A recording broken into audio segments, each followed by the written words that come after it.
Introduction to the Bennington Triangle. The story of the Bennington Triangle begins in the quiet, wooded region of southwestern Vermont, an area filled with picturesque mountains, dense forests, and winding trails. But beneath its scenic beauty lies a chilling reputation.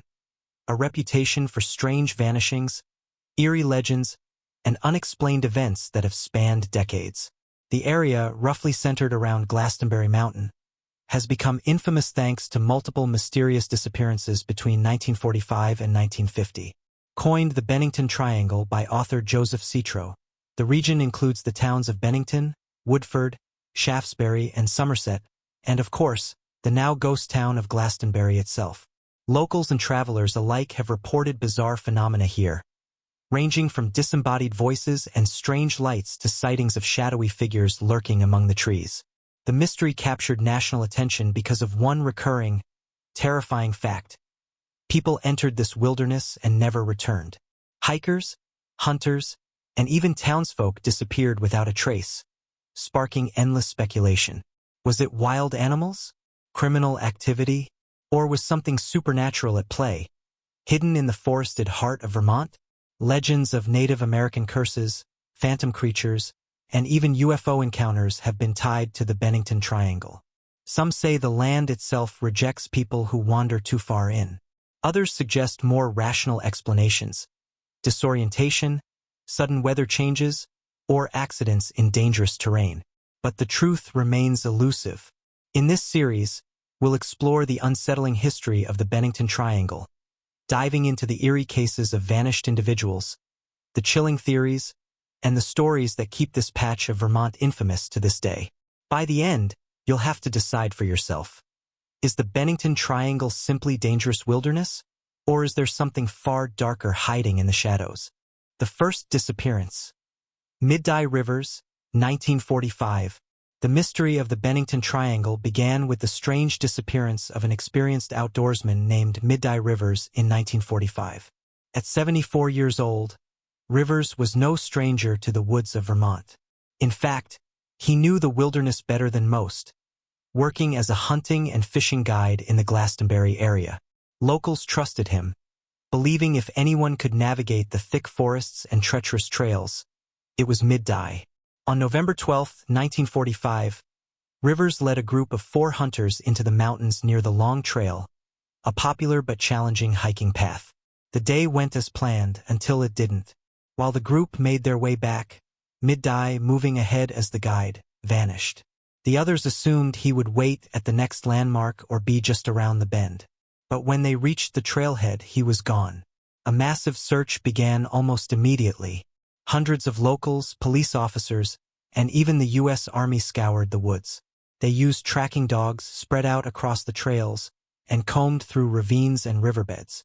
Yet not a single trace was found, no footprints, no torn clothing, no weapon, not even his rifle. It was as if the forest had swallowed him whole. What made the case more unsettling was that Mid-Dye knew the terrain better than anyone. For him to become lost was almost unthinkable. Rumors began swirling. Some claimed he slipped into a hidden crevice or stream. Others whispered about something supernatural, a force within Glastonbury Mountain that took people away. Despite weeks of searching, Rivers never returned. His disappearance became the first in a chilling chain of vanishings that would soon plague the Bennington Triangle. And while some hoped for a rational answer, others began to wonder if these woods held secrets too dark to explain. The vanishing of Paula Weldon, 1946. The most infamous disappearance in the Bennington Triangle occurred just a year after Mid-Dye Rivers vanished. On December 1, 1946, Paula Jean Weldon, an 18-year-old sophomore at Bennington College, set out for a simple afternoon hike.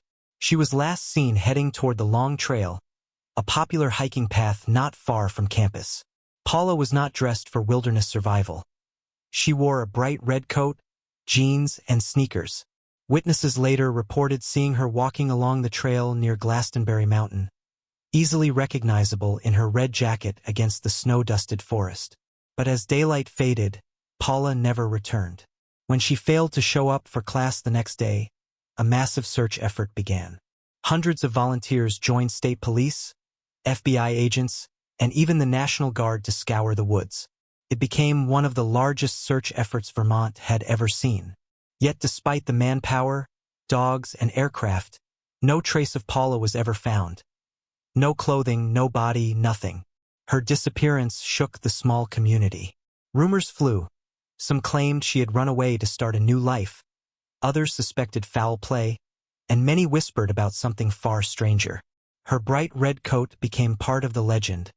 As locals said, it should have been impossible to miss against the forest backdrop.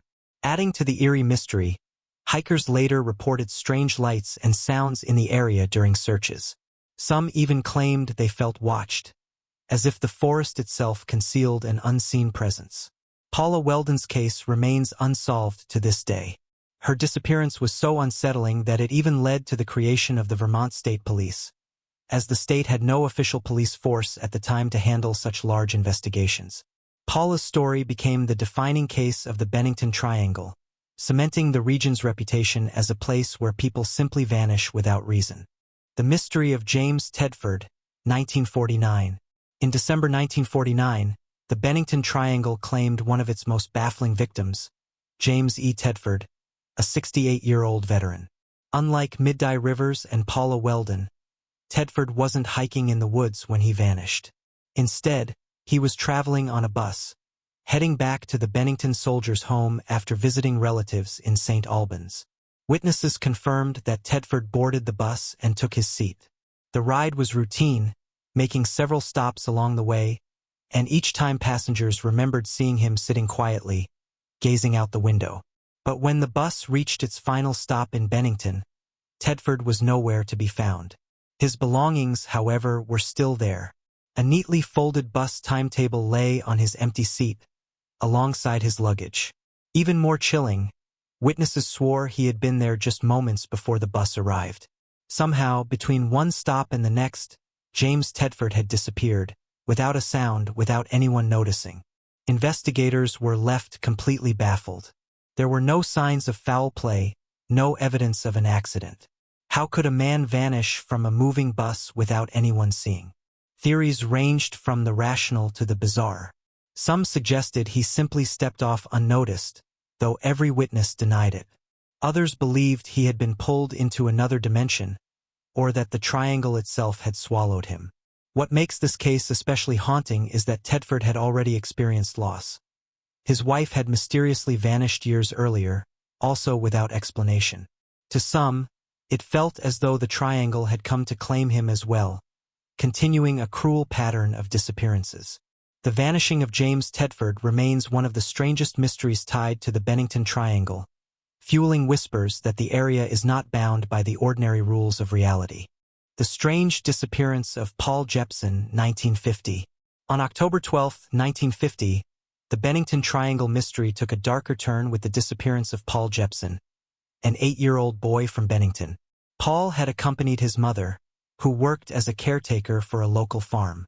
She left him in her truck for a short while as she fed the pigs nearby. When she returned, Paul was gone. The boy was last seen wearing a bright red jacket, eerily similar to Paula Weldon's famous red coat, just a few years earlier. His disappearance triggered another large-scale search involving police, firemen, local volunteers, and even bloodhounds. The dogs followed Paul's scent trail up to a local highway, but then the trail ended abruptly, as if he had simply vanished into thin air. Theories spread quickly. Some believed Paul had wandered off into the woods and become lost, though the area was heavily searched with no results. Others speculated he had been abducted, though no evidence supported this. And, of course, whispers of supernatural forces emerged once again. Locals began to suggest that the Bennington Triangle itself was claiming victims in some unexplainable way. Adding to the eeriness, Paul's father later mentioned that the boy had recently developed a fascination with the very mountain where so many had gone missing, Glastonbury Mountain. Some claimed this was more than coincidence, that he was somehow drawn there by an unseen force. Despite weeks of searching, no sign of Paul was ever found. For many, the loss of such a young child cemented the fear surrounding the Bennington Triangle. Unlike older victims who could be explained away as runaways or lost hikers, Paul's case stood as a chilling reminder that anyone, young or old, could simply vanish without a trace in these woods. The Bennington Triangle had now claimed yet another victim, deepening its reputation as a place where disappearances defy logic.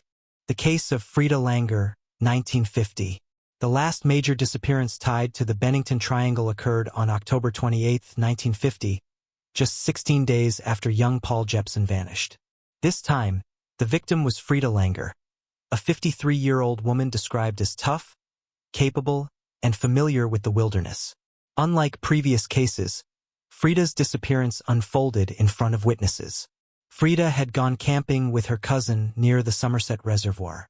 The two decided to take a short hike, but during the walk, Frida slipped and fell into a shallow stream.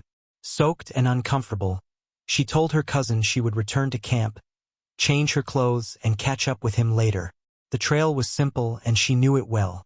Yet when her cousin returned to camp, Frida was nowhere to be found. A massive search began almost immediately. Over the next several weeks, soldiers, police officers, volunteers, and helicopters combed the area. They scoured the woods, the streams, and the reservoir. Despite the scale of the effort, no sign of Frida was discovered. It seemed as though she had vanished into the forest just like the others. But 6 months later, on May 12, 1951, her body was finally found, lying in an open clearing near Somerset Reservoir. This was an area that had been thoroughly searched multiple times during the initial investigation. How could her body suddenly appear in plain sight, in a place that dozens of searchers had already combed? Even more disturbingly, the cause of death could not be determined due to the advanced decomposition. Frida's case is often seen as the most unsettling of all. Unlike the others, she didn't simply vanish forever. Her body returned, but without answers. Her reappearance only deepened the mystery of the Bennington Triangle, leaving behind more questions than solutions. To this day, the disappearances of Rivers, Weldon, Tedford, Jepson, and Langer remain unsolved. Some say the region is cursed, others believe it hides danger.